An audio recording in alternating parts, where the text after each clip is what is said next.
નમસ્કાર ગુજરાત। આજના મુખ્ય સમાચારની અંદર ગુજરાતમાં ફરી એક નવી આગાહી, પશુપાલકો માટે ખુશખબર, ચૂંટણી પહેલા ગરીબો માટે નવી જાહેરાત, ખેડૂતો માટે નવી લોન યોજના, કિસાન ક્રેડિટ કાર્ડમાં મળશે લોન, પીએમ કિસાન યોજનાનો હપ્તો ક્યારે આવશે, રાશન કાર્ડ અને આયુષ્માન કાર્ડ ફરજિયાત, ટ્રેન મુસાફરો માટે ખુશખબર, વાહન ખરીદવા માટે મળશે સબસિડી, ટોલ નાકા નાબૂદ થશે, સિલાઈ મશીન ખરીદવા માટે નવી યોજના, પાક ધિરાણ લોનને લઈને આવ્યા છે મહત્વના સમાચાર, સાથે આજના સૌથી મોટા ખેડૂત સમાચાર।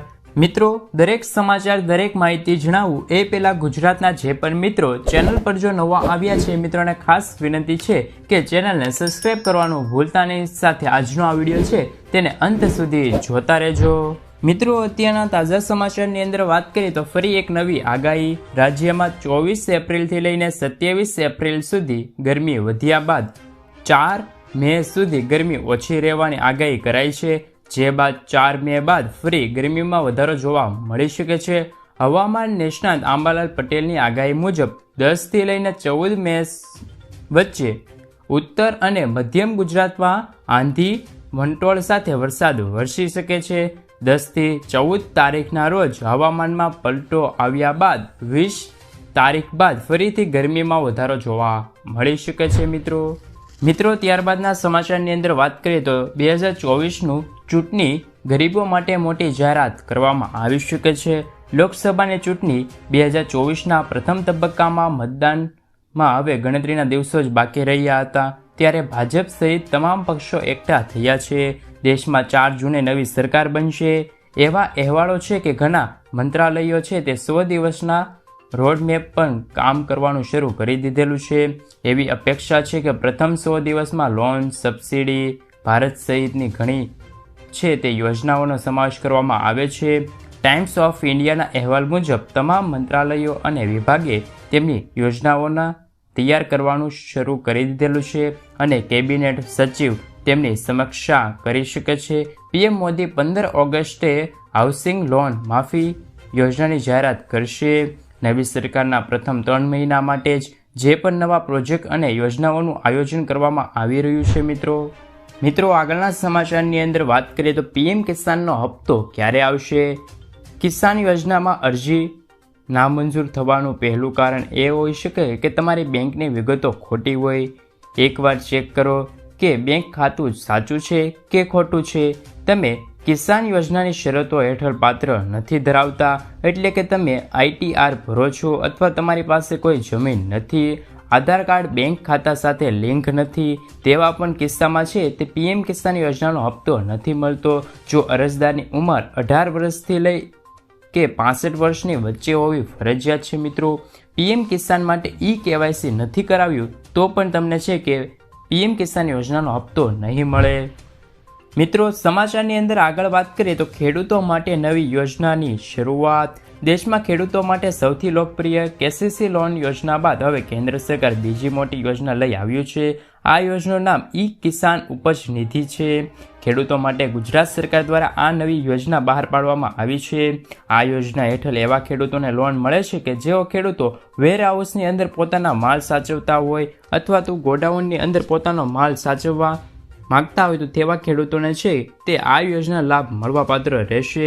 કેન્દ્રીય મંત્રી પિયુષ ગોયલે કહ્યું છે કે આ યોજના હેઠળ ખેડૂતોને કોઈપણ ગેરંટી વગર સરળતાથી 7% વ્યાજદરે લોન મળશે। જો ખેડૂતોએ KCC લોન યોજનામાં લોન લીધેલી છે તો પણ તેમને વેરહાઉસ દ્વારા આપવામાં આવેલી રસીદના આધારે છે તે આ યોજનાનો લાભ લઈ શકે છે, એટલે કે લોન પણ પાડી શકે છે। મિત્રો, ત્યારબાદના સમાચારની અંદર વાત કરીએ તો આજના સૌથી મોટા ખેડૂત સમાચાર। આજે રાજકોટ માર્કેટિંગ યાર્ડમાં કપાસ, મગફળી, બટાકા સહિતના પાકોની છે તે આવક થઈ હતી। રાજકોટ માર્કેટિંગ યાર્ડમાં ખેડૂતોને હાલ ઊંચા ભાવ મળી રહ્યા છે। સારા ભાવ મળતા હોવાથી ખેડૂતોને પોતાના પાકને વહેલી સવારથી જ યાર્ડમાં પહોંચાડી દે છે। રાજકોટ માર્કેટિંગ યાર્ડમાં કપાસના છે તે 3600 ક્વિન્ટલ આવક નોંધાઈ હતી। જ્યારે કપાસના ભાવની વાત કરીએ તો કે 1 મણ કપાસ ખેડૂતોને છે તે 1280 થી લઈને 1534 રૂપિયાના ભાવ મળી રહ્યા હતા। રાજકોટ માર્કેટિંગ યાર્ડમાં મગફળીની 5000 ક્વિન્ટલથી વધુ આવક નોંધાઈ હતી. જાડી મગફળીના 3240 ક્વિન્ટલ આવક નોંધાઈ હતી.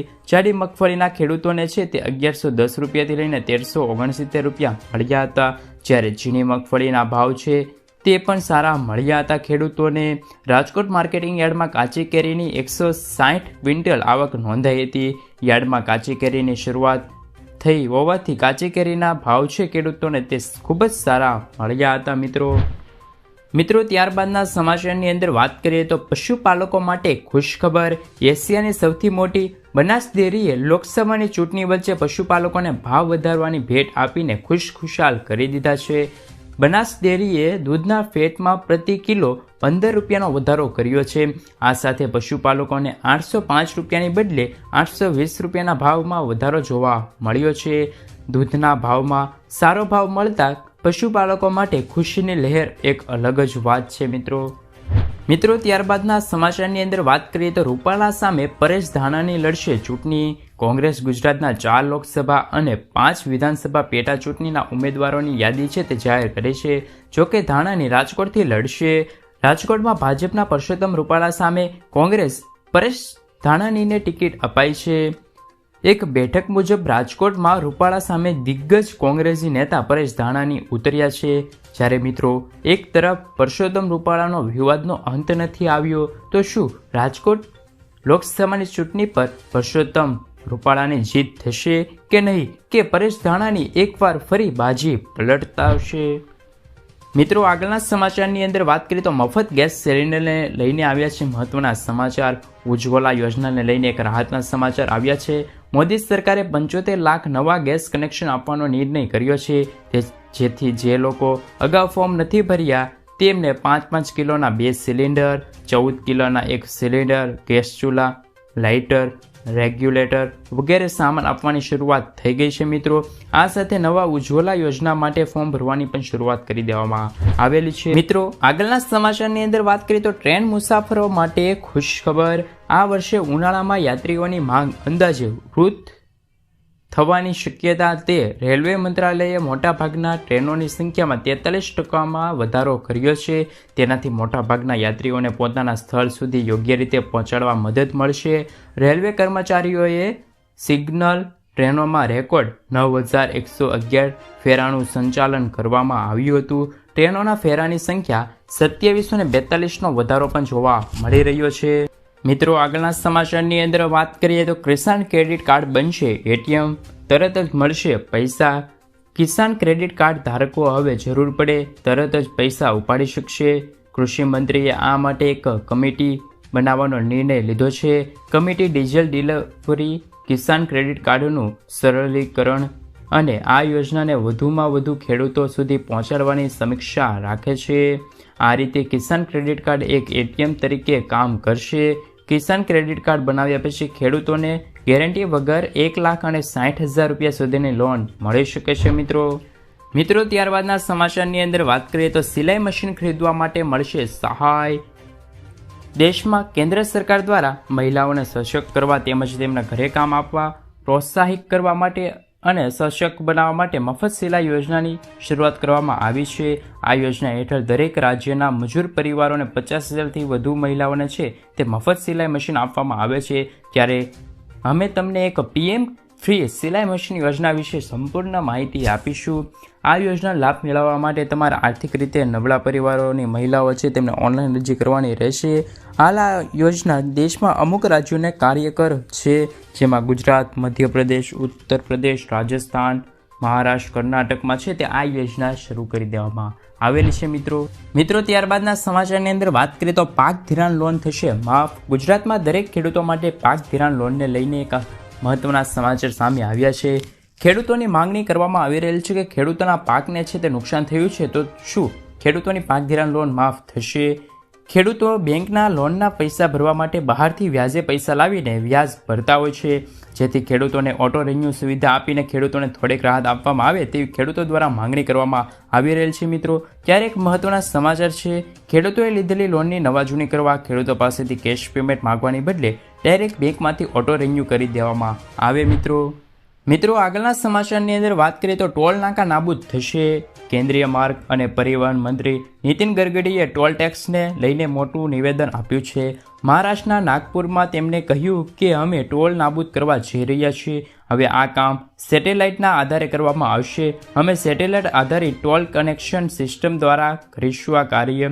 પૈસા તમારા ખાતામાંથી સીધા જ કપાઈ જશે અને વ્યક્તિ જેટલા કિલોમીટરની મુસાફરી કરશે તેમના આધારે ચાર્જ વસૂલવામાં પણ આવી જશે. મિત્રો ત્યારબાદના સમાચારની અંદર વાત કરીએ તો રાશન કાર્ડ ધારકો માટે આવ્યા છે મહત્વના સમાચાર. ગુજરાત બજેટ 2024માં નાણાં મંત્રી કનુભાઈ દેસાઈએ રાજ્યની જનતાને પોષણક્ષમ આહાર માટે મહત્વપૂર્ણ જોગવાઈ કરી છે, જેમાં અન્ન, નાગરિક પુરવઠા અને ગ્રાહકોની બાબતોમાં વિભાગ માટે કુલ 2711 કરોડની જોગવાઈ કરવામાં આવી છે. બજેટમાં રેશન કાર્ડ ધારકોને મફત અનાજની સાથે સાથે સસ્તી તુવેર દાળ, ચણા દાળ અને ખાદ્ય તેલ આપતા કરોડો રૂપિયાની ફાળવણી કરવામાં આવી છે. આ ઉપરાંત કેન્દ્રીય અંત્યોદય યોજના હેઠળ રાશનની દુકાન દ્વારા આપવામાં આવતી સબસિડી યોજના 2 વર્ષ સુધી લંબાવવામાં પણ આવી ગઈ છે. મિત્રો આગળના સમાચારની અંદર વાત કરી લઈએ તો કે ઈ-શ્રમ કાર્ડ ધારકો માટે આવ્યા છે મહત્વના સમાચાર. ઈ-શ્રમ કાર્ડ ધરાવતા શ્રમિકો પૈકી જે શ્રમિકો રાશન કાર્ડ ધરાવે છે તેઓ રાષ્ટ્રીય અન્ન સલામતી કાયદા 2013 હેઠળ અગ્રતા ધરાવતા કુટુંબોને NFSA લાભાર્થી તરીકે સમાવેશ કરવામાં આવે છે. જોકે ઈ-શ્રમ કાર્ડ સાથે રાશન કાર્ડ લિંક કરવું ફરજિયાત છે.